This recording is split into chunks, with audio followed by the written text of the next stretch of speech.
Tahimik ang umagang yon sa isang masayang tahanan. Ang araw ay unti-unting sumisilip sa pagitan ng mga dahon ng mangga sa bakuran ni John at Enrico. Sa kusina, nakatali ang buhok ni Jonah habang maingat na nilalagyan ng mantika ang isang malaking kawali. Nasa tabi ang ilang garapon ng bakanting bote. Handa para sa bagong lutong sardinas na siya mismong gumagawa. Isabel, pakiabot nga yung suka sa may cabinet. Ma, magrereklamo na naman yata si Mang Ruben sa tindahan. Hayaan mo na siya, anak. Tugon ni Jonah habang inaayos si mais ng tamban. Hindi lahat matutuwa sa ginagawa natin. Basta marangal ang kita, wala tayong dapat ikahiya. Sa kabilang bahagi ng bahay, si Enrico ay nakaupo sa lumang kahoy na bangko, nagkakape. Tahimik lang siya ngunit palaging mapagmasid. Sa mga mata niya, may bahid pa rin ang hindi nawawalang tensyon sa tuwing napag-uusapan ang pamilya niya. Lalo na ang mga magulang niya na hanggang ngayon, matapos ang 25 taon, ay tila hindi pa rin lubos na natanggap si Jonah. Nung una, mariing tinutuloy ng pamilya ni Enrico ang relasyon nila. Si Desiree, ang kababata at matagal ang kilala ng pamilya, ang gusto ng mga magulang niya para sa kanya.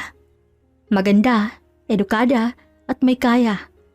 Ngunit sa kabila ng lahat ng yon, si Jonah ang minahal at pinakasalan ni Enrico. At sa mahabang panahon, hindi yun naging madali. Isang hapon habang nag-ayos si Jonah ng mga garapon sa kanyang maliit na tindahan sa harap ng bahay, dumating si Lauren, ang pangalawang anak. May dalitong plastic na mga sangkap para sa pagluluto. Ma, nagpunta po ako sa bayan.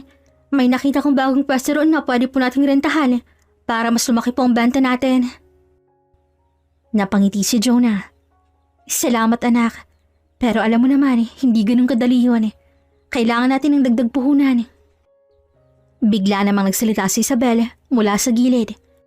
Baka pwede tayong manghiram kay Papa, Ma. Wag na. Mabilis namang sagot ni Enrico. Nakararating lang mula sa likod ng bahay. Hindi ko sinasabing ayoko kayong tulungan. Pero ayoko mauwi tayo sa alitan dahil lang sa pera. Alam mo naman ng mama at papa ko. Bawat galaw natin may masasabi sila. Tahimik ang lahat. Alam nila na may katotohanan ng sinabi ni Enrico. Kahit nung bata pa sina Isabel at Lorene, ramdam na nilang lamig ng pakikitungo ng kanilang lolo at lolo sa kanilang ina. Kinagabihan, habang tulog na si Dominic ang bunsong anak, nag-usap sina John at Enrico sa kusina.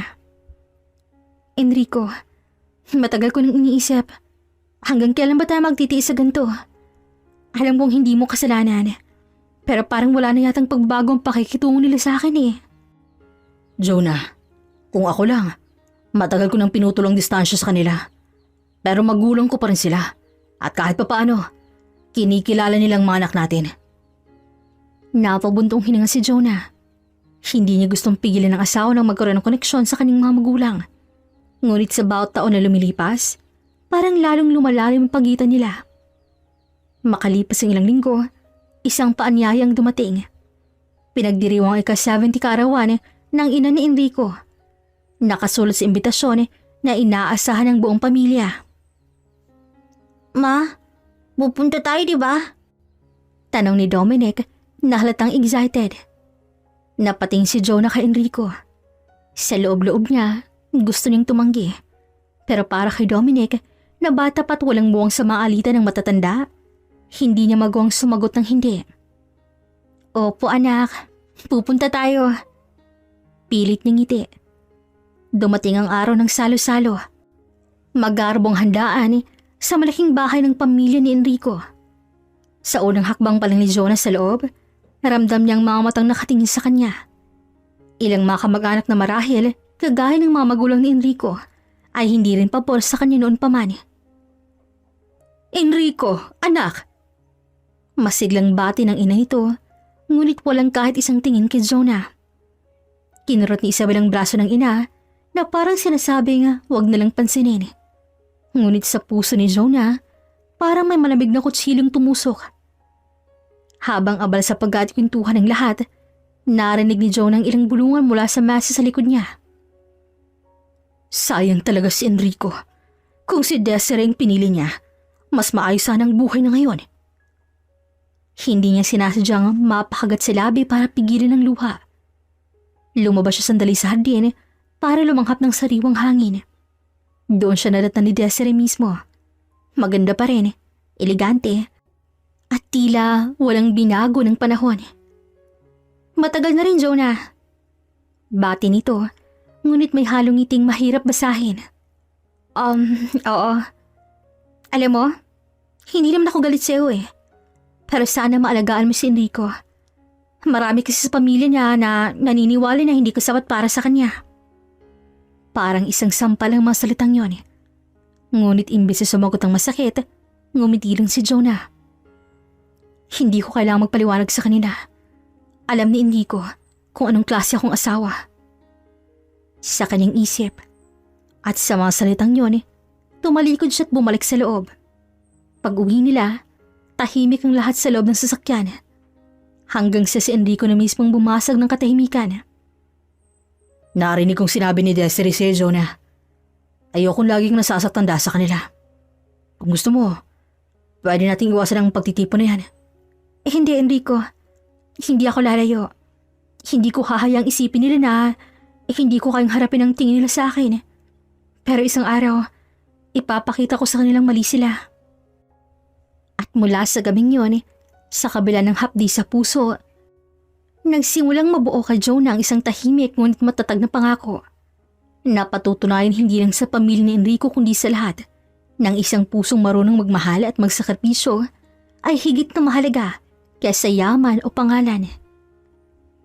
Isang malamig na umagang bumungad sa pamilya ni Enrico at Jonah. Karaniwang araw lamang yon para kay Jonah. Gising na siya bago mag-alas 6. Naghahanda ng almusal at binubusisi ang mga bote ng sardinas na dadalhin niya sa bayan. Ngunit bigla na lang ay nag-ibang ihip ng hangin ang sumigaw si Isabel mula sa kabilang kwarto. Ma! Pa! Naku, Diyos ko po! Natanggap ako! Nagulat ang lahat. Mabilis na lumapit si Lauren at Dominic. Tumakbo rin si Jonah mula sa kusina. Hawak pa ang sandok na may mantika. Si Enrico, na nooy nag-ayos ang kanyang polo para sa trabaho, ay agad ding lumapit. Ano yan, ate? Tanong ni Lauren, gulat na gulat sa pagbiglang pagsigaw ng kapatid. Nakangiti at nagigilid ang luha ni Isabel habang hawak ang cellphone. Natanggap ako sa trabaho sa Canada.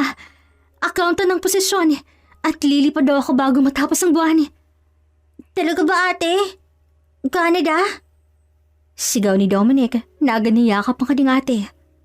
Kumislap ang mga mata ni Jonah, halong tuwat ka ba? Anak, totoo ba to? Binigyan nilang kontrata? Opo, ma. Maganda raw po ang offer. May libreng tirahan sa una at malaki po ang sahod. Hindi may tago ni Enrico ang ngiti. Anak, ito nang bunga ng lahat ng pinaghihirap mo. Napakasipag mo sa pag-aaral. At ngayon, narito ng pagkakataon para sa iyo. Nagmula ang magandang balita sa isang email ng kumpanya. Nagpalakbakan sila sa bahay. Ang simpleng almusal ay naging parang piyesta. Pinag-usapan agad ang mga plano, ang mga dapat bilhin, at kung paano haharapin ang bagong kabanata sa buhay ni Isabel. Ngunit sa kabila ng halakhakan at saya, may nakatagong bigat sa dibdib ni Jonah. Habang nakatingin sa kanyang panganay, naisip niya, malalayo na siya. Hindi na araw-araw ko siyang makakasama. Hindi ko na siya madaling mayayakap kapag nahihirapan. Pero hindi niya yun pinakita sapagkat alam niyang mas nararapat ng kasiyahan. Ngunit sa lumipas sa mga araw, abala si Isabel sa paghahanda ng mga documentary requirements. Si Lori naman kahit mas bata ay laging kaagapay ng ate niya sa paglalakad ng mga opisina. Si Dominic tuwang-tuwa dahil pinangako ni Isabel na padadalhan siya ng mga laruan at libro mula sa ibang bansa. Si Jonah, bagamat masaya, ay madalas mahuling nakatingin sa anak habang ito'y abala. Lagi niyang iniisip kung sapat ba ang gabay na naibigay niya. Isang gabi matapos ang maghapong pag-aasikaso ni Isabel, nagising si Jonah dahil sa mahinang tinig. Mula sa sala, naroon si Enrico. May kausap sa cellphone. Pero sinabi ko na sa'yo, hindi pa to ang tamang oras. Hindi, huwag mo munang sabihin kahit kanino. Mariin itong sambit na tila may kabigatan ng tono ng boses. Hindi niya narinig ang sagot sa kabilang linya, pero halata ang tensyon. Iglang sandali pa napansin ni Enrico na nakasilip si Jonah mula sa pinto ng kwarto. Agad niyang binaba ang cellphone at pilit nang ngumiti. Jonah, gising ka pa pala. Kanina pa ako nagising. Sinong kausap mo? Parang seryoso naman yatang pinag-uusapan ninyo. Sa trabaho lang. May tinatapos kasi kaming proyekto, medyo nagkakaproblema sa supplier. Kaya kailangan ko makipag-usap kahit gabi. Architect si Enrico at hindi lingid kay Jonah na totoo ngang may mapagkakataong may tawag siya sa kliyente o kontratista kahit gabi. Pero sa tono ng paraan at pagkakaba ng telepono kanina, parang may tinatago siya. Ganun ba? Sige, tara na sa kwarto makapagpahinga. Maaga ka ba bukas? Niyakap siya ni Enrico at saka binigyan ng banayad na halik sa noo. Salamat, Jonah. Pasensya ka na ha. Madalas talaga ako nauubos sa trabaho ko. Ngunit sa loob-loob ni Jonah, hindi niya maiwasang magtanong. Trabaho lang ba talaga yun? O may mas malalim na dahilan? Makalipas ang ilang araw, dumating ang kontrata ni Isabel at naging mas formal ang lahat. Nagdaos ng balit na salo-salo ang pamilya sa bahay. Inanyayahan ng ilang kapitbahay at kaibigan. Habang masayang lahat, nakaramdam si Jonah ng kakaibang lamig sa kanyang balikat. Lumingon siya at nakita si Enrico na nakatingin sa labas sa bintana na para bang malalim ang iniisip. Enrico, ayos ka lang ba? Oo naman. Natutuwa ako sa tagumpay ng anak natin. Ngunit sa likod ng ngiting yun, may bakas ng pag-aalala. Kinagabihan matapos ang salo-salo, muling nagising si Jonah sa mahinang boses ni Enrico. Muli itong may kausap sa cellphone at mas lalong halatang pagtatalo. Hindi pwede ngayon. Hindi pa nila alam. Hindi. Ayokong masira to. Parang kinurot ang puso ni Jonah. Sino kayang nasa kabilang linya? At bakit tila may tinatago si Enrico na hindi niya kayang sabihin? Nang matapos ang tawag, nakita niyang mabilis tinago ni Enrico ang cellphone sa bulsa at agad ngumiti nang makita siyang nakatanaw. Nagising ka na naman? Enrico, huwag mo sanang ikagalit ang tanong ko ha. Pero may problema ka ba na hindi mo masabi sa akin? Jonah, trabaho lang to. May mga bagay lang na hindi ko pwedeng idetali. Pero huwag kang magalala. Wala kang dapat ikatakot. Napatango si Jonah kahit sa puso niya ay may agam-agam. Pinili niyang manahimik sapagkat alam niyang darating din ang araw na malalaman niyang katotohanan. Sa sumunod na linggo, mas lalo pang naging abalang pamilya sa paghahanda para kay Isabel.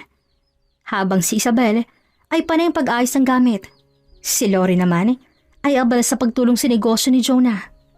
Si Dominic palaging nagkukwento ng kung ano ang ipagbili niya kay Isabel pagdating nito sa Canada.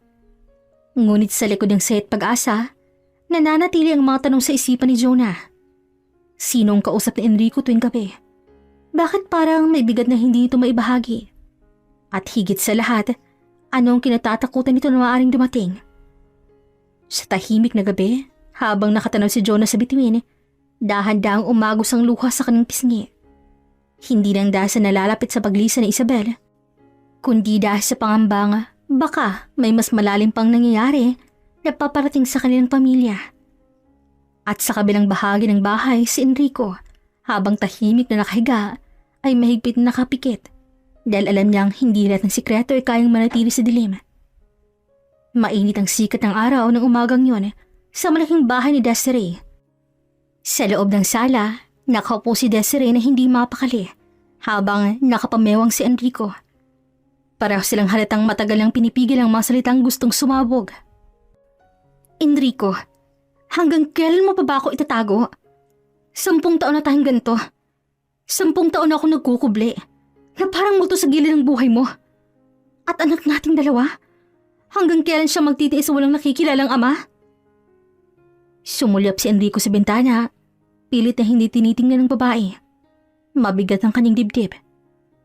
Desiree, naiintindihan kita. Pero ngayon hindi pa pwede. Ayoko masirang pamilya ko. Lalo na ngayong paalis si Isabel papunta Canada. Gusto kong maging masaya sila sa bagong yugto ng buhay niya. Kung sasabihin ko ngayon, masisira ang lahat. Puro palugit, Enrico. Puro bukas. Puro hindi pa ngayon. Hindi ka ba naawa kay Orly? Araw-araw tinatanong kung bakit wala siyang ama. Lagi na lang ako nagsisinungaling. Napakapit si Enrico sa ulo niya. Tila ba naiipit sa dalawang mundong magkaiba. Desiree, mahal kita. Mahal ko rin si Orly. Pero wag mo akong pilitin ngayon. Hahanap ako ng tamang pagkakataon. Ipapangako ko, hindi ko kayo itatago habang buhay. Ngunit sa mga mata ni Desiree, malinaw ang sugat ng pagkakait. Kung totoo ang pangako mo, sana matupad yun bago tuloy magbago ang lahat. Samantala, sa bahay ni na Enrico at Jonah, abalang lahat sa paghahanda para sa pag-alis ni Isabel. Maleta rito, kahon roon, at panayang paalala ni Jonah ng mga gamit na huwag kalimutan ng anak. Isabel, huwag mong kalimutan yung jacket na makapal ha. Baka lamigin ka sa unang buwan mo roon. Oo ma, andito na. Si Dominic naman ay nakaupo sa gilid. Hawak ang laruan niyang kotse.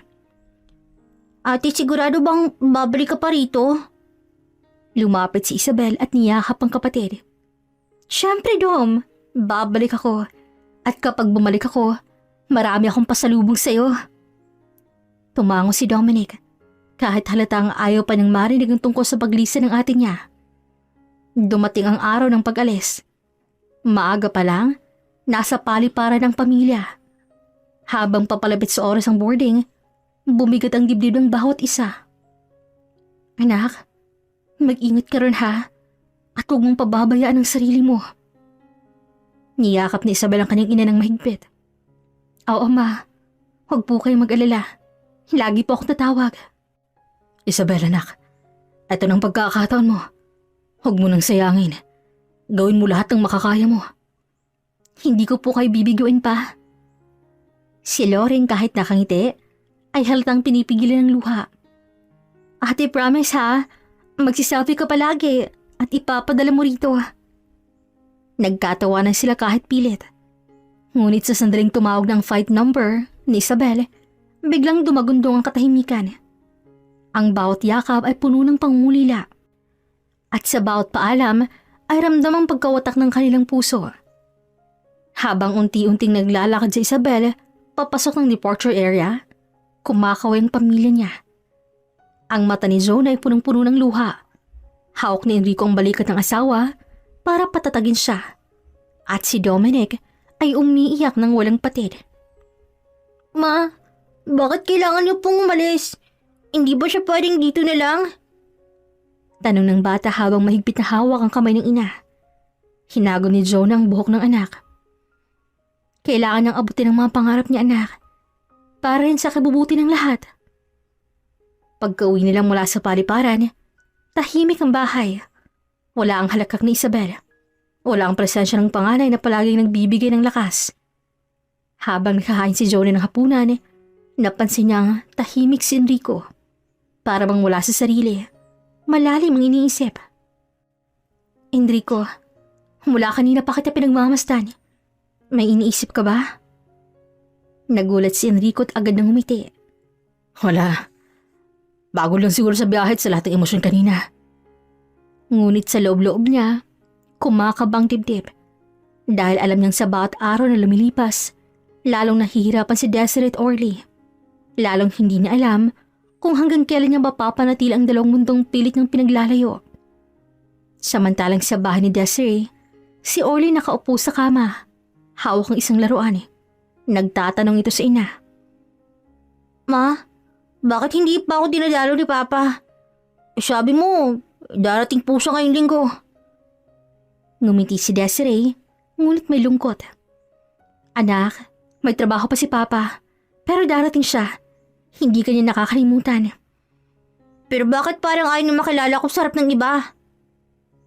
Darating ang araw na makikilala ka niya ng buong buo. Huwag ka mag-alala, Orly. Mahal ka ng papa mo. Ngunit sa loob niya, galit at sakit ang naglalaban. Hanggang kailan siya magtitiis? Hanggang kailan siya magiging anino lamang? Sa mga sumunod na araw, Abala si Lauren sa pagtulong sa negosyo ni Jonah. Madalas naman si Enrico ay gabi nang umuwi. Lagi nitong dahilan ng trabaho. Ngunit, may mapagkakataong dumaraan muna ito sa bahay ni Desiree para silipin si Orly. Isang gabing mahangin, habang pauwi na si Enrico, nakatanggap siya ng mensahe mula kay Desiree. Hindi ko na kaya, Enrico. Hindi ko na kayang palaging pangalawa. Kailangan mo nang pumili. Hindi lang para sa akin kundi para kay Orly. Pinahinto niya ang kotse sa gilid ng kalsada, hawak ang cellphone habang nanginginig ang kamay. Alam niyang dumating na sa puntong hindi na sapat ang mga palugit at dahilan. Ngunit paano niya sasabihin kay Jonah? Paano niya sisirain ang pamilyang binuo nila sa loob ng mahigit 2 dekada? Sa bahay habang hinihintay ang asawa, nagdarasal si Jonah. Nakatitig siya sa cross na nakasabit sa dingding ng sala. Panginoon, bigyan niyo po ako ng lakas. Alam kong maraming pagsubok. Tulungan niyo po ako maging matatag para sa pamilya ko. Hindi niya alam na sa labas ng tahanan, ang lihim na tinatago ng kanyang asawa ay unti-unti na nagbabantang sumabog. Isang lihim na magpapabago sa buhay na ng lahat. Mabilis ang takbo ng mga araw matapos ang paglisa ni Isabel patungong Canada. Abala si Lauren sa pagtulong sa negosyo ng sardinas. Si Jonah naman ay lalong nagtuon ng pansin sa kanyang pamilya, lalo na kay Dominic. Ngunit hindi niya alam, may isang pangyaring magbubukas ang pintuan sa isang masakit na katotohanan. Isang tanghali sa eskwela, habang nagmamadaling kumain si Dominic sa kantina, hindi niya namalayang natapunin ang sabaw ng uniforme ng batang nakaupo sa harapan. Ano ba yan? Ang dumi-dumi na ng uniform ko. Pasensya na, hindi ko sinasadya. Ngunit bago pa siya makapagsalita ng mas maayos, bigla siyang sinapak ng bata. Ano ka ba? Sigaw ni Dominic na agad din gumanti ng suntok. Pareho silang natumba sa sahig at nagyakapan sa gulo. Umalingaw ang sigaw ng mga kaklase. Mabilis namang dumating ang guro at inawat sila. Parehong may galos sa pisngi ang 2 bata. Ano bang pangalan mo? Tanong ng guro sa batang nanuntok. Orly. Sagot nito na masama ang tingin kay Dominic. Nagkatingin ang 2 bata. Parehong nag-aapoy ang mga mata. Hindi nila alam, may tali pala ng dugo sa pagitan nila na hindi nila kilala. Kinahapunan sa oras ng uwian, hindi pa tapos ang bangayan. Habang papalabas ang gate, nakita ni Orly ang ina niyang si Desiree na sumusundo sa kanya. Kaagad siyang naglapit at nagsumbong. Ma, siya yun. Siya yung bata na nuntok sa akin kanina. Sabay turo kay Dominic na naglalakad palabas. Agad namang lumapit si Desiree. Ikaw bang nanakit sa anak ko? Anong klase ka? Napaurong si Dominic na halos maiyak sa takot. Dumating si Joe nang sumundo sa anak. Kitang-kita niya kung paanong pinagalitan at tinuro ng isang babaeng anak niyang walang kalaban-laban. Halos sumabog ang dibdib ni Jonah sa galit. Ngunit, pinikilan niya ang sarili. Nilapitan niya si Dominic at hinawakan ito sa balikat. Anong nangyari, anak? Ma, nag-away lang po sa school. Ngunit bago pa siya makapagsalita, hinarap na siya ni Desiree. Hoy, turuan mo nga yung anak mo ng tamang asal. Kung hindi marunong humingi ng tawad, huwag nang manggulo ng iba. Huwag mo naman sanang pagsalitaan at duruin ang anak ko, Desiree. Anong gusto mo? Hahayaan ko na lang saktan ng anak ko? Tumitig si Jonah kay Desiree. Gusto niyang sumagot. Gusto niyang ipagtanggol si Dominic. Ngunit pinili niyang manahimik. Inakay ng anak palayo at sa isip niya ay nag-aalabang pangakong hindi niya palalagpasin ang gantong pagtrato. Kinabukasan maagang gumising si Jonah. Hindi siya mapakalibong gabi. Ang alaala ng babaeng nagduro sa ulo ng anak niya ay parang apoy na hindi mamatay-matay. Tumungo siya sa bahay ni Desiree. Malaki ang bahay, eleganteng itsura at halatang may kaya. Huminga siya ng malalim sabay katok. Pagbukas ng pinto, bumungod si Desiree. Nakangiti pa sana. Ngunit bago pa ito makapagsalita, isang malutong sampalang binigay ni Jonah. Nanlaki ang mata ni Desiree sa gulat. Huwag na huwag mong duduruin ang anak ko ulit. Wala kang karapatang ipahiya at saktan siya. At ano ngayon? Ay nanakit ang anak mo sa anak ko eh. Hindi mo man ang inalamang totoo. Mga bata sila, nagkakapikunan, nagkakamali. Pero ikaw, may edad ka na. Pero mas masahol pa sa batang asal mo. Ang kapal ng mukha mo. Kung hindi marunong magpalaki ng anak, huwag kang magmalinis sa harap ko. Nagpanting ang tenga ni Jonah. Hindi mo alam kung anong hirap ang pinagdaanan ko para maitaguyod ng mga anak ko. Kaya huwag kang basta-basta manghuhusga. At kung kaya mong magsalita ng ganyan, baka naman ikaw tong hindi marunong lumugar.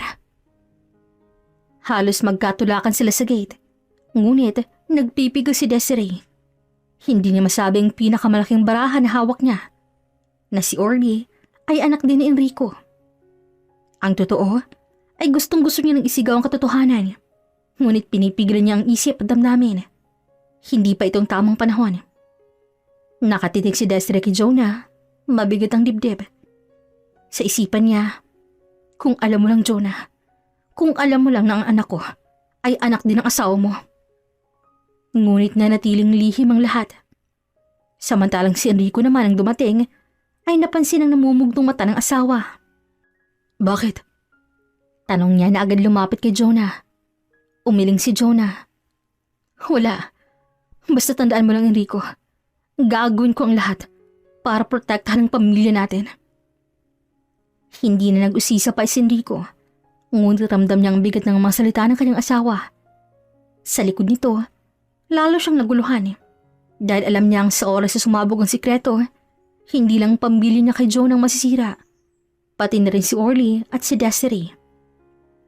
Sa kabilang dako, si Desiree nagmumuni-muni sa gabi. Nakatingin siya kay Orly na mahimbing nang natutulog. Hinaplos niya ang buhok ng bata. Anak, patawad kung lagi kang walang ama sa tabi mo. Pero darating din ang araw, may pagmamalaki ka niya at makikilala mo siya ng buo. Nakapapikit siya, luha ang pumapatak sa kanyang pisngi. Sa loob niya, naglalaban ng pagmamahal at galit. Ang pangako ni Enrico at ang pangungutya ng lipunan. Kinabukasan sa eskwela, nagkasalubong muli sina Dominic at Orly. Nagkatitigan sila. Halatang sariwa pang sugat ng kanilang away. Ngunit sa ilalim ng insenting anyo ng dalawang bata, may kislap na hindi nila alam. Ang kislap ng dugo na iisang pinagmulan. At sa likod ng mga mata ng dalawang ina, si John at si Desiree nag-uumpisa ng mabuong unos na maglalantad ng katotohanan. Muli na namang bumisita si Enrico sa bahay ni Desiree. Alam niyang mali, alam niyang delikado. Pero sa bawat oras na lumilipas, parang lalo siyang kinakaladkad ng sitwasyon. Hindi na lamang tutungkol sa lihim nilang relasyon. Nandiyan na rin si Orly, isang inosenteng batang walang kamalay-malay sa gulong kinasasadlakan ng mga matatanda. Pagbukas ng pinto ni Desiree, hindi na ito nagpatumpik-tumpik. Enrico, hindi na ako makakapayag na ganito na lang palagi. Matigas niyang sabi. Halatang may nagbabagang hinanakit sa kanyang tinig. Umupo sila sa sala. May kaba sa dibdib ni Enrico habang pinagmamasan si Desiree na halatang pagod na pagod sa pagtatago. Ano ba talagang gusto mo? Anong gusto ko? Ang gusto ko ay makilala ng mundo ang anak nating dalawa. Ayokong palaging nasa gilid, nagtatago na parang wala akong halaga. Kahapon lang, muntik nang masira ang bata dahil sa alitan nilang dalawa ni Dominic. At alam mo kung sinong hinamak at pinagalitan? Ako. Ako na lang palagi. Tumulo ang luha ni Desiree habang binabanggit ang bawat salita. Nagulat si Enrico. Anong ibig mo sabihin? At ano pa nga ba? Nag-awing mga anak mo. Nagkita sila sa school. Nasaktan si Orly. At nang ipagtanggol kong anak ko, dumating si Jonah dito mismo sa bahay. Sinampal ako. Pinahiya ako. Natigil si Enrico. Para bang bumikat ang hangin sa paligid.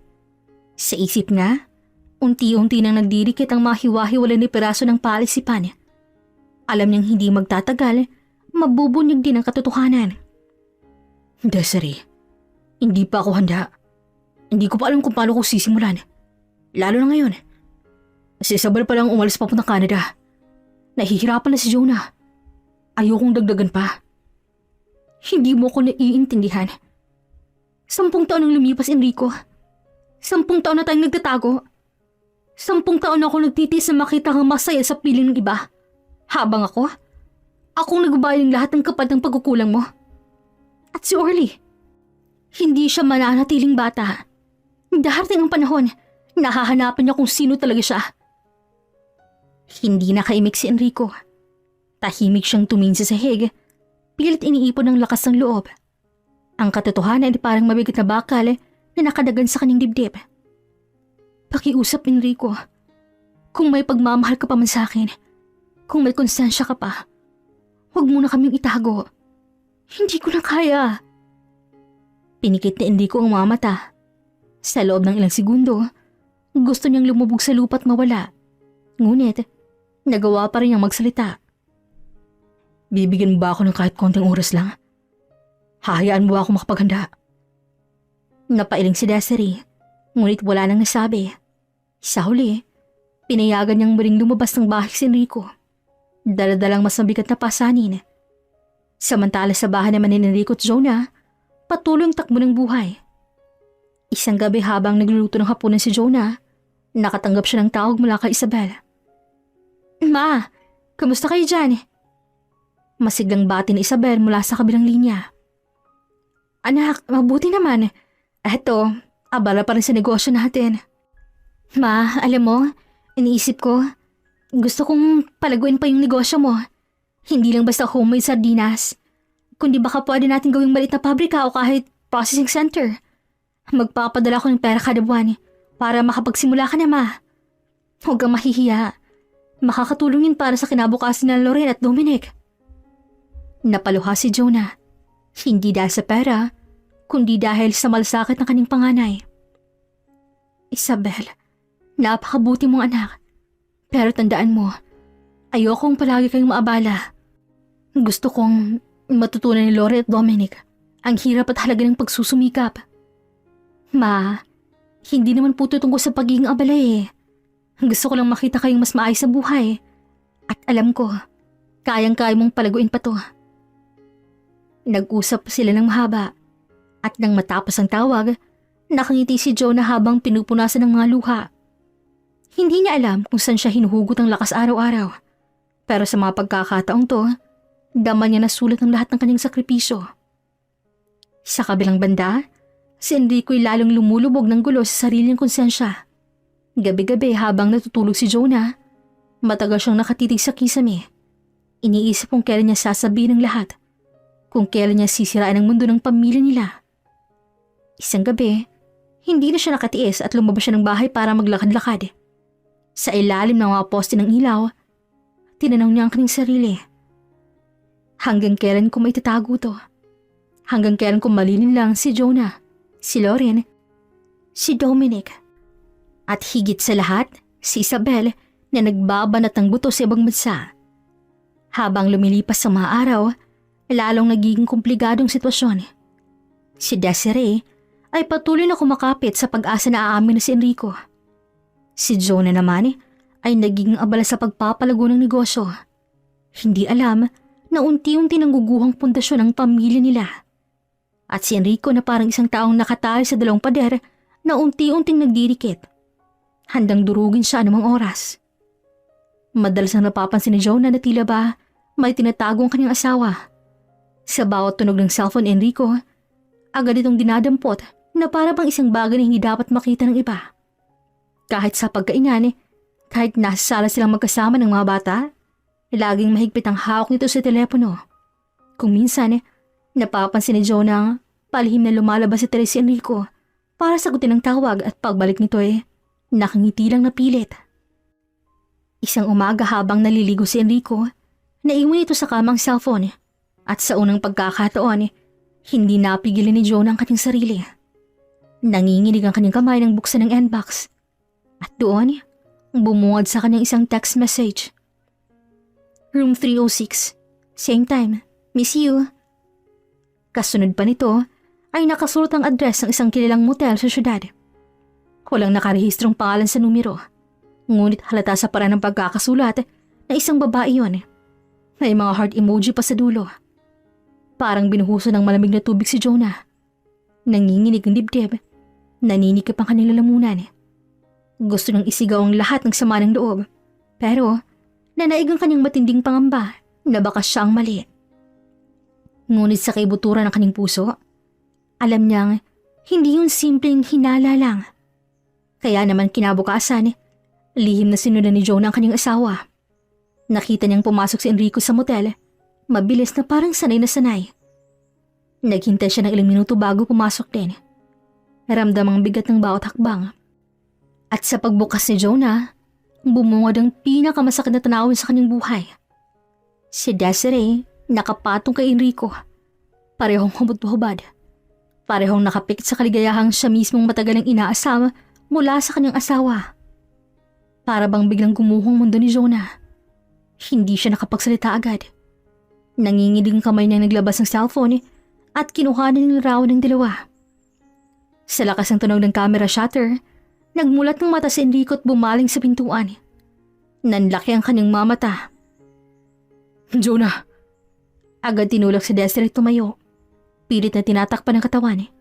Ngunit huli na ang lahat. Patakbo siyang lumabas ng kwarto. Hawak ang cellphone na parang espada ng hustisya. Hinabol siya ni Enrico. Nakapantalon na lang. Pawisan at hingal. Jonah, sandali. Pakinggan mo ako. Huminto si Jonah kahit nanginginig sa galit at sakit. Ano pang gusto mong paliwanag ha, Enrico? Wala na. Nakita ko na. At hindi lang basta babae. Si Desiree pa? Ang babaeng gustong-gusto ng pamilya mo para sa'yo noon. Oo, nagkamali ako. Pero ayokong masirang pamilya natin. Hindi ko gustong malaman ni Isabel, ni Lauren, ni Dominic. Pamilya? Kung totoong iniisip ang pamilya mo, bakit mo kami niloko? Bakit mo ko pinagbukang walang kwenta sa harap ng babaeng mong yan? Jonah, please. Huwag na nating palakin pa to. Mag-usap tayo. Aayusin ko lahat. Huwag mong sirain ang kinabukasan ng mga bata dahil sa pagkakamali ko. Hindi na. Tapos na tayo, Enrico. Hindi mo ako ginawang asawa kundi anino. Hindi ako papayag na basta na lang ako isasantabi. Magpa-file ako ng kaso. Haharapin mong ginawa mo. Pati na siya.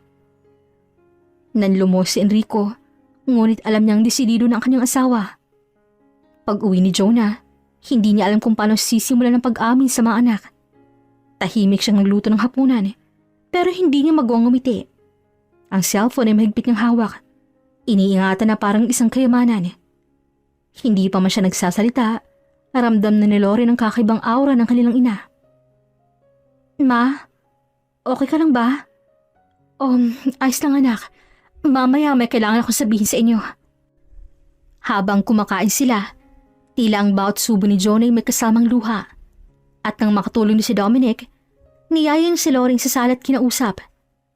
Hindi niya pa masabi ang lahat, pero malinaw ang kanyang pahayag. May malaking kasalanan ang tatay niyo sa akin, at hindi ko na kayang magpanggap na wala. Ma, ano man po yan, kakampi mo po ako. Kinagabihan, muling nag-text si Enrico, nagmamakaawa. Pag-usapan natin please, huwag mong hisirain ang pamilya natin. Ngunit hindi na siya sinagot ni Jonah. Sa halip, sa sumunod na araw ay naghanap siya ng abogado. Pinaliwanag ng sitwasyon. Pinakitang litrato bilang ebidensya. Nakikinig naman ang abogado, seryoso tumango. May sapat na basihan para magsampa ng kasong concubinage. Pero dapat maging handa ka. Dahil hindi lang si Enrico kundi pati yung babae masasangkot. Napalunok si Jonah.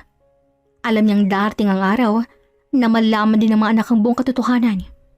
Ngunit para sa kanya, mas mahalagang dignidad kaysa sa peking pamilya. Samantalang sa kabilang panig, nagwawala si Desiree. Sabi ko sa Enrico, sabi ko sa'yo aminin mo na. Ngayon tuloy, hawak niya ng buhay mo at pati ako madadamay. Desiree, hindi ko rin inaasahan na aabot sa ganito. Bigyan mo pa ako ng oras. Hindi ko kayang mawala ang anak ko. Mga anak mo? Paano si Orly ha? Hindi ba't anak mo rin siya? Hanggang kailan mo kami itatago?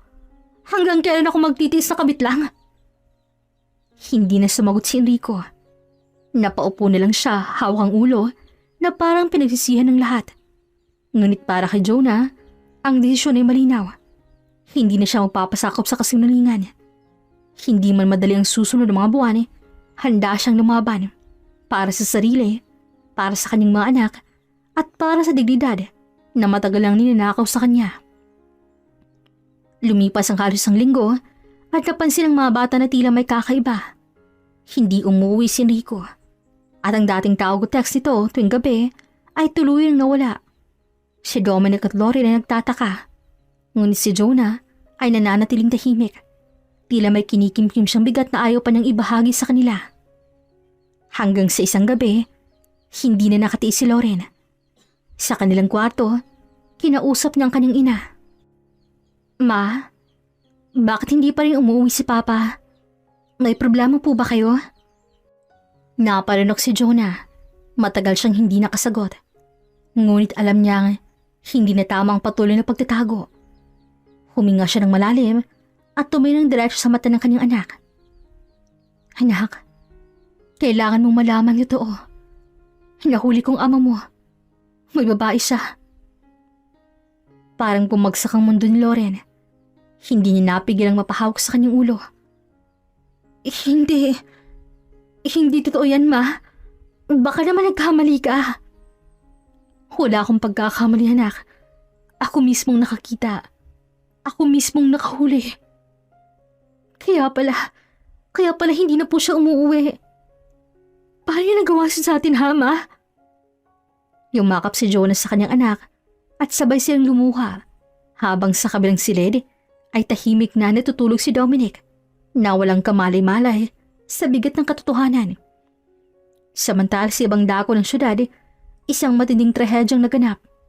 Si Enrico, sa kabila ng gulong personal na buhay, ay patuloy na nagtatrabaho bilang architect sa isang tinatayong gusali. Ngunit sa araw na yon, nagkaroon ng hindi inaasang aksidente. Ang ilang bahagi ng pader na kanilang ginagawa ay biglang gumuho at bago pa man siya makatakbo palayo, nadaga na si Enrico ng napakabigat na konkretong materyales. Nabalon sigaw na takot ang buong lugar. Agad siyang sinugod ng mga kasama sa ospital, duguan at halos walang malay. Ilang oras ang ginugol ng mga doktor upang isalbang kanyang buhay. Ngunit sa huli, kinailangan nilang magdesisyon.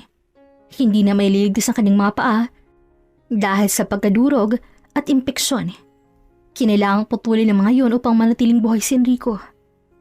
Sa bahay, isang kaibigan ni Enrico ang naglakas loob na tawagan si Jonah. Jonah, nandito si Enrico sa ospital. Naaksidente siya. Malala ang lagay niya. Nanginig ang kamay ni Jonah habang hawak ang cellphone. Hindi niya alam kung anong nararamdaman. Galit, awa o lungkot. Ngunit higit sa lahat, nanaig ang pagkabigla. Agad siyang nagtungo sa ospital. Nanginginig ang bawat hakbang habang umaasang kahit papaano makita pa niyang ama ng kanyang mga anak. Ngunit pagdating niya roon, hindi naging madali. Sinalubong siya ng mga magulang ni Enrico. Mahigpit ang mamuka, puno ng galit at paninisi. Wala kang karapatang pumasok dito. Ikaw ang dahilan kung bakit naggaganyan ang anak ko. Kung hindi mo siya ginulo, hindi sana siya nawalan ng direksyon. Matalim na sabi ng ina ni Enrico. Ako? Ako may kasalanan? Siyang nagtaksil? Siyang may ibang babae? Hindi ka na dapat nandito. Singit naman ang ama ni Enrico na mariing nakatingin sa kanya. Lumayas ka na bago pa ako mawalan ng pasensya. Hindi mo na kailangang makita ang anak ko. Napaiyak si Jonah. Tinangkapan niyang ipaliwanag, ngunit tinulak siyang palayo ng mga nurse sa utos ng pamilya ni Enrico. Tuloy siyang napasanda sa malamig na pader ng ospital. Nag-iisa habang patuloy na dumadalo ang luha sa kanyang mga pisngi. Lumipas ang mga araw, nabalitaan na rin ni Loren ang nangyari. Hindi siya makapaniwala ng marinig mula kay Jonah na putol lang mga paa ng kanyang ama. Ma, ibig sabihin hindi na po siya makakalakad? Tahimik lamang tumango si Jonah at muling sumilay ang sakit sa kanyang mga mata.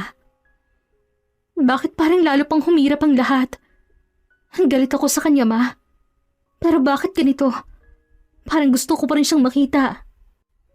Yakapin man niya ang kanyang anak, ramdam ni Joe ng banggaan ng emosyon. Galit at awa, pagtataksil at pamilya. Hindi niya alam kung paano ipapaliwanag ang lahat sa mas bata pa niyang anak na si Dominic. Ngunit alam niyang darating din ang oras. Samantalang sa ospital, muling nagkamali si Enrico. Pagmulat niya, una niyang naramdaman ng kawalan. Wala na ang kanyang mga paa. Ang dati niyang mundo na puno ng tapang at ambisyon ay biglang naglaho. Napahiyaw siya ng iyak. Sumigaw ng walang humpay. Sa gilid naman ng kama naroon si Desiree. Tahimik na nakaupo, pinipigilan ng sariling luha. Enrico, kaya natin to. Pero hindi sumagot si Enrico. Tila baga ang bigat ng kanyang kasalanan at trahedya ay sabay-sabay bumagsak sa kanya. Sa kabila ng lahat, sa puso niya, si Jonah pa rin ang unang naisip niya. Ngunit alam niyang huli na ang lahat. Samantalang si Jonah sa bahay ay abala sa pagpapalaki ng kanyang mga anak. Hindi na siya umaasa kay Enrico. Lalo na ngayon, na lalo pang lumalayo ang pamilya nito sa kanya. Ngunit sa gabi kapag nag-iisa na siya, hindi niya mapigilang umiyak. Sa kabilang sakit at pagtataksil, may parte pa rin ang kanyang pusong naawa. Isang gabi, kinausap siya ni Loren. Ma, kahit anong mangyari, hindi tayo susuko. Para kay Dominic, para sa'yo, at para sa akin. Kakayanan natin to kahit wala si Papa. Napangiti si Jonah sa gitna ng luha. Sa sandaling yun, alam niyang may lakas na manggagaling sa kanyang mga anak. Lakas na kakailanganin niya upang harapin ang mas matinding pagsubok na darating. Sa kabilang banda, si Enrico bagamat nabubuhay pa ay nakahimlay na sa ospital. Walang magawa, hindi makalakad, at wala ring kapatawaran mula sa pamilyang minsan ay kanyang pinabayaan. Lumipas ang mga araw na parang mabibigat na bato na nakapatong sa dibdib ni Lorraine. Hindi niya alam kung saan huhugot ng lakas. Ang kanyang ama na dati ay iniidolo niya ay biglang naging estranghero sa kanyang paningin. Ang bawat alaala ng kanyang masayang mag-anak ay tila nilang mukos at tinapon sa putikan. Ngunit sa kabila ng sakit, may bahagi sa kanyang pusong nangungulila pa rin sa yakap at pagkalinga ng isang ama. Samantala sa bahay ng mga magulang ni Enrico, malamlam ang mga mata ng lalaki habang nakahiga sa kama. Nakabalot ng puti ng kanyang mga paa na ngayon wala na. Ramdam ng bigat ng kasalanan, higit pa sa bigat ng kanyang kapansanan. Paulit-ulit na bumabalik sa isip ng mukha ni Lorraine. Ang tingin nitong puno ng galit, pagkadismay at luha. Alam niyang yun ang pinakamalaking sugat na iniwan niya sa buhay ng kanyang anak. Paano ka pa maayos ang lahat? Bulong ni Enrico sa kanyang sarili habang nakatingala sa kisame. Si Samuel at Ingrid, kahit palabas na galit kay Jonah dahil sa pag-file ng kaso noon, ay hindi rin tuluyang nakapagsalita laban sa kanya. Nakikita nila ang anak nilang si Enrico mismo ang siyang bumabayad ngayon ng kanyang pagkakamali. Isang gabi hindi mapakali si Jonah. Nakatitig siya sa telepono. Hawak ang numero ni Enrico, ngunit hindi nito may pindot. Naramdam niya may hinahanap pa rin si Loren sa kanyang ama. Pinikit niya ang kanyang mga mata at sa kanyang panalangin ay tanging lakas at kapatawaran ng kanyang hiling. Kinabukasan kinausap niya si Loren sa kanilang hapag. Anak, alam kong masakit pa ang lahat, pero sana wag mong hayaang lamunin ka ng galit. Oo, nagkamali ang papa mo at malaking kasalanan ginawa niya sa atin. Pero siya pa rin ang ama mo. Nanahimik si Loren, nakayuko at pinipisil ang sariling kamay. Tumulo ang luha niya ngunit hindi siya nagsalita. Naramdam ni Joe ang kanyang pinagdaraanan. Isang batang biglang nahulog sa dagat ng masalimuot na katotohanan. Ilang araw lumipas, nagpunta si Loren sa bahay ng kanyang lolo't lola. At sa pagkakataong yun, dala niya ang kanyang tapang at bigat na damdamin. Pinapasok siya ni Ingrid at dinala si silid kung saan nakahiga si Enrico. Anak, salamat at nandito ka. Mariing pinigilan ni Loren ang sarili. Ngunit, sumabog ang lahat ng kinikimkim na damdamin. Bakit pa? Bakit nagawa mo yun kay Mama? Sa amin? Sa akin? Ang akala ko ikaw ang pinakamabuting ama. Pero matagal mo na pala kaming niloloko. Alam kong wala na akong karapatang humingi ng tawad. Pero sana bigyan mo ako ng pagkakataong magpaliwanag. Anak, nagkamali ako. At ang pagkakamaling ko yun, binabayaran ko na ngayon. Hindi ko na maibabalik ang oras. Hindi ko na maibabalik ang tiwala mo. Pero sana kahit konting poong sa puso mo, hayaan mong manatili pa rin ako bilang ama mo. Napahigbi si Lorraine. Hindi siya agad sumagot. Umalis siyang mabigat ang kanyang dibdib. Ngunit, may bagyang puwang ng awa na nagsimulang sumilip sa kanyang puso. Samantalang si Jonah naman ay nananatiling matatag. Naging bukas din siya kay Isabel tungkol sa lahat ng nangyayari. Sa isang video call, halos umiyak si Isabel sa galit at lungkot. Ma, hindi ako papayag. Hindi ko kayang palampasin nilang ginawa ni Papa. Pinahiya niya tayo. Pinagpalit niya tayo. Gusto kong ituloy ang kaso. Anak, naiintindihan kita. Pero isipin mo, halos wala na si Papa mo. Hindi na siya makalakad. Hindi na siya makabalik sa dati ng buhay. At higit sa lahat, anak, ama mo pa rin siya. Ayokong lumaki kayo na puro galit ang laman ng puso ninyo. Nagpupumilit pa si Isabel, ngunit sa huli ay napabuntong hininga na lang at tahimik na sumang-ayon. Paglipas ng ilang linggo, bumalik sila rin sa kanyang ama. Hindi pa rin buong tiwala, ngunit unti-unti niyang hinahayaan ang sarili na makinig. Nagkaroon sila ng ilang pag-uusap. Mahaba, mabigat, puno ng luha. Doon nalaman nila rin ang lahat, pati ang tungkol kay Orly. Habang si Enrico naman ay patuloy na nagdurusa hindi lang sa kanyang kalagayan, kundi sa pagkakawatak-watak ng kanyang pamilya. Alam niya, hindi na siya muling makakatayo sa parehong pedestal kung saan siya dati nakatayo. Ngunit isan lamang hangarin niya, ang mabigyan pa ng pagkakataon na may tama kahit konti ang mga pagkakamali niya. Sa kabilang banda si Jonah ay pinipilit ayusin ang negosyo nilang sinimulan. Kahit mabigat ang lahat, sinasabi niya sa sariling kailangan niyang maging matatag para sa kanyang mga anak. Piniling ipakita sa mundo na hindi siya tatalunin ng kasalanan at kahinaan ng kanyang asawa. Ngunit sa bawat gabi, habang mag-isa siyang nakahiga, bumabalik ang lahat ng sugat. Tanging panalangin na lang ang kanyang sandigan. Panalangin na sana sa tamang panahon, ang lahat ng sugat na iniwan ng pagtataksil sa umpisa ay maghilom din. Lumipas ang mga buwan at tila mas lalong dumilim ang mundo ni Enrico. Sa umpisa, ramdam pa niyang pag-aalaga at presensya ni Desiree, ang babaeng minsang pinili niya laban sa lahat. Ngunit habang tumatagal, unti-unti niyang napapansin ang pagbabago. Hindi na ito madalas dumalaw. Kapag dumadalaw man, madalas ilang minuto lamang at may dahilan ng umalis. Isang hapon, habang nakaupo si Enrico sa gilid ng kama, nakatanaw sa labas ng bintana, hindi niya napigil ang tanungin nang dumating si Desiree. Des, bakit parang lumalayo ka na sa akin? Halos hindi na kita makita at kapag nandito ka naman, parang wala ka rin gana. Napatingin si Desiree, nagkunwaring abala sa pagbubukas ng bag at ilang sandali pa bago siya sumagot. Huwag mo nalang isipin, Enrico. Marami lang akong ginagawa. Abala ako sa trabaho, sa bata, sa sarili kong buhay.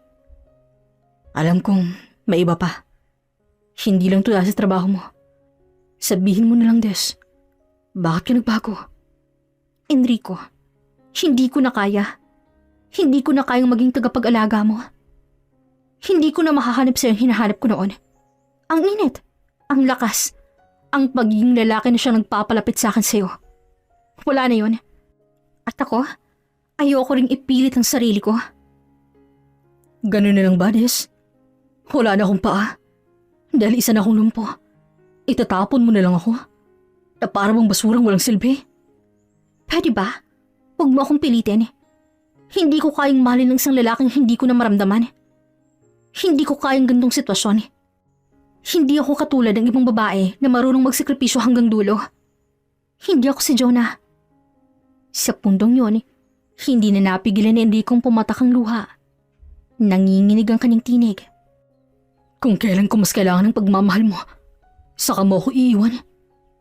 Pinili kita laban sa pamilya ko, Laban kay Jonah. Laban sa lahat. Ikaw ang sinugal ko. Pero ikaw palang unang tatalikod. Hindi na nakasagot si Desiree. Tahimik siya at tumayo na lamang upang mag-ayos ng gamit. Ngunit hindi niya namalayan, nakikinig pala mula sa likuran ng ina ni Enrico. Si Ingrid. Galit na galit ang matandang babae. Agad lumapit at hinablot ang braso ni Desiree. Walang hiya ka, Desiree. Ang ganito palang mukha ng babaeng ipinalit at ipinaglaban ng anak ko. Sa oras na mahina siya, sa oras na walang-wala siya, iiwanan mo? Tita Ingrid, hindi niyo naiintindihan. Hindi niyo nararamdaman kung paano mabuhay kasamang isang taong wala nang magagawa, kundi umasa na lang. At anong mali doon? Sa umpisa pa lang alam mo na ang pinasok mo. Ikaw sumira sa buhay nila John at mga bata. Ikaw ang umagaw sa asawa. Tapos ngayong lumpo na siya, itatapon mo lang na parang basahan. Hindi ko ginustong mangyari to. Oo, nagmahal ako kay Enrico. Pero hindi ko rin kayang ikulong ang sarili ko sa buhay ng puro awat pasensya. May karapatan din po akong lumigaya. Lumigaya? Sa kapalit ng pagkakawasan ng pamilya ng anak ko? Sa kapalit ng luha ng apo ko? Wala kang karapatang maghanap ng ligaya kung lahat ng paligid mo puro sugat ang iniwan mo. Hindi ako magpapakamartir. Kung hindi ko na kayang magmahal, bakit ko pa ipagpapatuloy? Again, hindi ako si Jonah na magpupumilit kahit wala nang natira. Kung ayaw niyo, fine. Aalis na lang ako. Oo, umalis ka. At huwag ka nang bumalik dito kahit kailan. Hindi ka karapat-dapat sa anak ko. Huwag kang mag-alala. Kaya naming alagaan si Enrico. Hindi siya kailanman magiging basura tulad ng tingin mo. Mas gugustuhin ko pang makita siya nag-iisa kaysa makasamang isang traidor at walang pusong babae. Tumulo na rin ang luha ni Enrico habang pinagmamastan ng dalawang babae na nagsasagutan. Tama na, Mama. Des, kung talagang ayaw mo na, wala na ako magagawa. Masakit pero hindi ko na ipipilit. Sige, umalis ka na. Sa puntong yun, hindi na rin nagpatuloy si Desiree. Kinuha niyang kanyang bag at lumakad palabas ng bahay nang walang lingon-lingon. Bago tuluyang umalis, nagsalita siya ng mariin. Patawarin mo ako, Enrico. Pero hindi ko kayang ipagpatuloy to. Huwag mo na akong hanapin. Pagkasara ng pinto, napayak ng husto si Enrico. Lumapit si Ingrid, niyakap ang anak at hinagod ang likod nito. Anak, huwag ka nang umiyak para sa babaeng yon. Hindi siya ang para sa'yo. Huwag mong isipin na wala ka ng halaga. Anak ka pa rin namin at ama ka pa rin ng mga anak mo. Kahit wala na siya, hindi ibig sabihin tapos na ang mundo. Ngunit hindi yun naging madali para kay Enrico.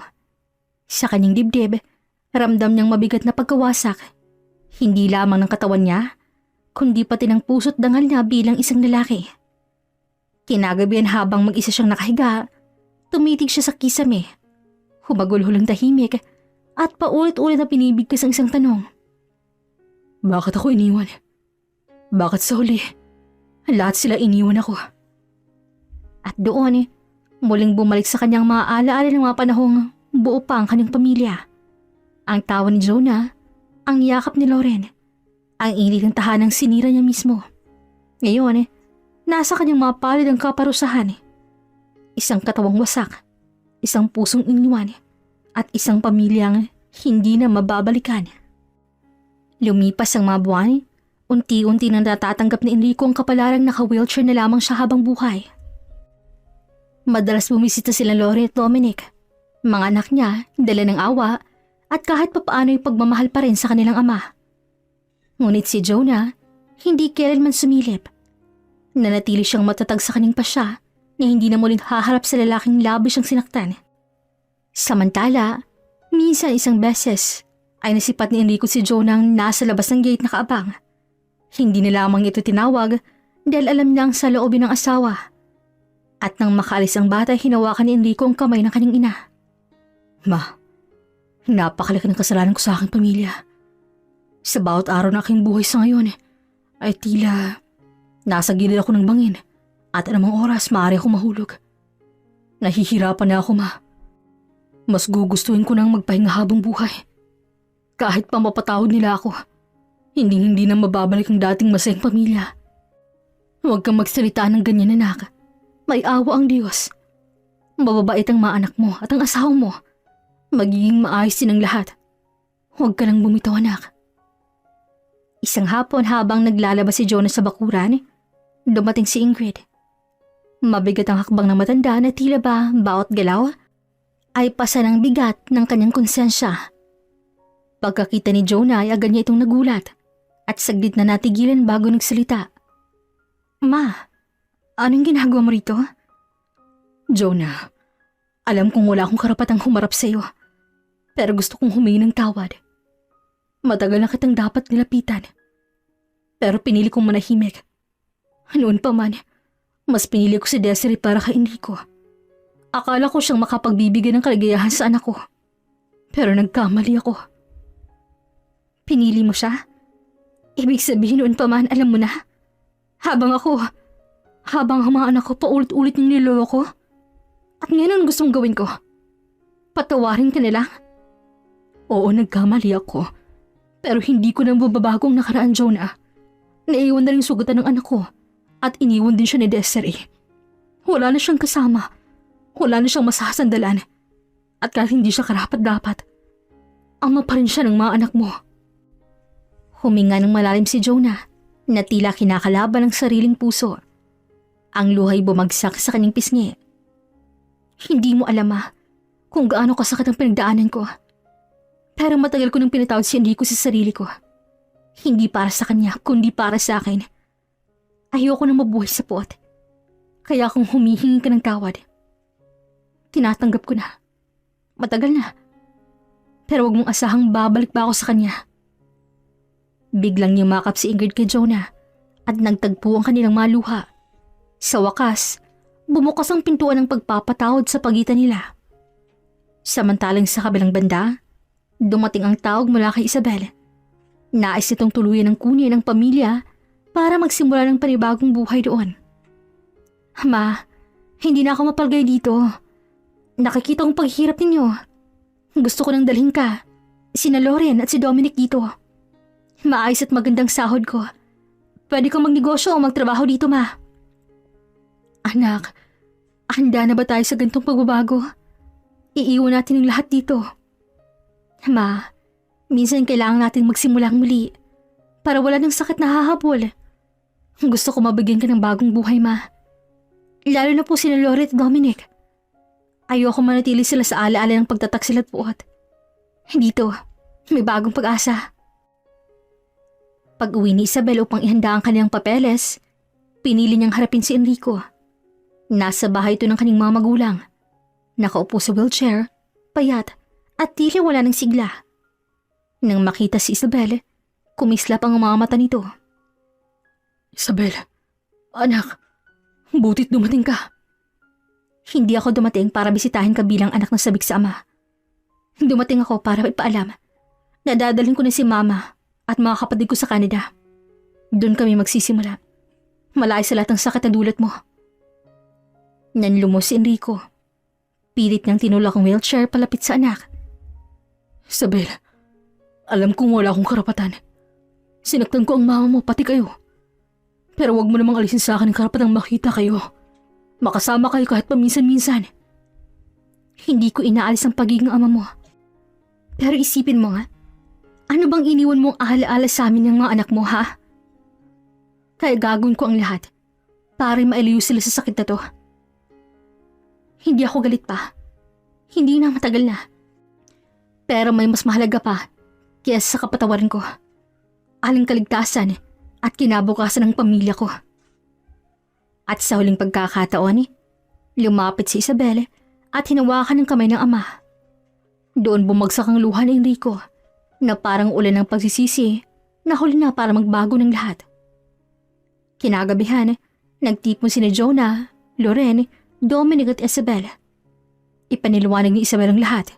Ang posibilidad na tuloy ng manirahan sa Canada, malayo sa nakaraan. Ma, kaya ko bang iwan ang lahat dito? Ang mga kaibigan ko, ang lahat ng nakasanayan ko. Anak, Minsan kailangan nating magsakripisyo. Hindi madali pero para to sa kinabukasan mo. Ako mama, gusto ko na. Para wala na pong gulo. Para makasama na tayo kay Ate Isabel. Hindi madali. Pero tutulungan ko kayong lahat. Basta't magtiwala kayo sa akin. At doon, unti-unting nagpagkasundo ng pamilyang pag-alis. Mabigat man, ngunit dala nito ang bagong pag-asa. Isang buhay na malayo sa nakaraan at malapit sa bagong bukas. Ngunit sa kabilang dako, nanatiling nag-iisa si Enrico. Pasa ng mga kasalanan ng nakaraan. Kasamang mga magulang na ngayon ay tanging kaagapay niya. Habang tinitingnan ng bakanting sila na dati puno ng halakhak ng kanyang mga anak, napahagulhol siya. Kung kaya ko lang sanang ibalik ang lahat. Kung kaya ko lang. At ang gabi lumalim. Saksis isang pamilyang wasak, ngunit pilit bumabangon. At isang lalaking nagising sa katotohanan nang huli na ang lahat. Sa pag-alis ng pamilya ay mas lalong naging malungkot si Enrico. Sa araw-araw ay umiiyak siya at nagdulot ito ng hindi maganda sa kanyang kalusugan. Nagkaroon din ng komplikasyon ng mga hindi agad natuklas ang sugat sa kanyang internal organs. Makalipas ang 2 taon ng tahimik na pamumuhay sa Canada, unti-unting nakaahon ng pamilya mula sa sugat ng nakaraan. Unti-unting nakapag-aral ang maayos sina Lorraine at Dominic, habang si Isabel ay nagkaroon ng nobyo na isang French national. Si Jonah, kahit may mga gabing napapaloha sa alaala ng nakaraan, ay nakakita na rin ng kapayapaan sa piling ng kanyang mga anak. Isang hapon habang nagluluto si Jonah, biglang tumunog ang kanyang cellphone. Nakita niya ang pangalan ni Ingrid. Sandaling natigilan ng babae bago sinagot ang tawag. Jonah, pasensya ka na kung biglaan. May masama akong balita. Ano po yun, ma? Si Enrico, wala na siya. Bumigay na ang katawan niya. May mga hindi agad na-discovering internal wounds mula pa ng aksidente. Sinubukan pa namin ilaban pero kagabi, pumanaw na siya. Diyos ko, kahit anong galit ko sa kanya, hindi ko ginustong mangyari to. Alam kong marami siyang pagkukulang, pero sana mapatawad niyo siya ng buo, Jonah. Mahal na mahal ka nun kahit papaano, sa sarili niyang paraan. Pagkababa ng tawag, matagal na katulala si Jonah. Hindi niya alam kung paano sasabihin sa mga anak. Nang dumating naman si Isabel mula sa trabaho, siyang unang nakaalam. Anak, ang papa mo wala na siya. Kinagabihan, nagtipon ng buong pamilya sa sala. Lahat ay tahimik, nakikiramdam, at bawat isa ay may kanya-kanyang iniisip. Hindi sila nakauwi ng Pilipinas. Sa halip, ilang araw matapos ang balita, ay nakatanggap sila ng isang sobre na puno ng mga litrato mula sa burol. Nakita nila ang malamlam na mukha ni Enrico sa kabaong. Tahimik na umiyak si Lorraine habang pinagmamasdan ng litrato. Kahit anong sakit ang ginawa niya kay mama, papa pa rin siya. Sana mas matagal ko siyang nakasama. Ma, huwag ka na pong umiyak. Andito kami para sa'yo. Naging mapait ngunit mapayapang pagtatapos yun para sa pamilya. Wala man silang pagkakataong makauwi para makidalamhati. Pinili nilang mag-alay ng dasal sa kanilang maliit na tahanan sa Canada. Doon, nagkaisa silang magpatawad at magpatuloy sa buhay. Samantalang sa Pilipinas, tuloy nang bumigat ang kapalaran ni Desiree. Matapos iwan si Enrico, sumama ito sa panibagong lalaki. Ngunit ang akalang kaligayahan ay nauwi sa kapahamakan. Lulong sa bisyong kinakasama niya at madalas ay pinagbubuhatan siya ng kamay. Naging magulo ang kanyang buhay. Malayo sa mga pangarap na inakala niyang makakamtan kapalit ng pagtataksil. Sa dulo, magkaibang landas ang tinahak ni Jonah at Desiree. Si Jonah, bagaman sugatan, ay nakatagpo ng panibagong pag-asa kasama ang kanyang mga anak sa banyagang lupain. Si Desiree naman, sa piling ng maling lalaki, ay tuluyang nalunod sa kaguluhan ng kanyang sariling mga pagpili. At sa pagitan ng lahat ng yun, ang alaala ni Enrico ay nanatiling aral na ang kasalanan at kahinaan ng isang tao ay may kapalit na sugat, hindi lamang siya, kundi pati sa mga iniwan niyang mahal, ang kailangang buhatin habang buhay. Hanggang dito na lamang po. This is Regine here in Miss Teen Stories. Daghang salamat!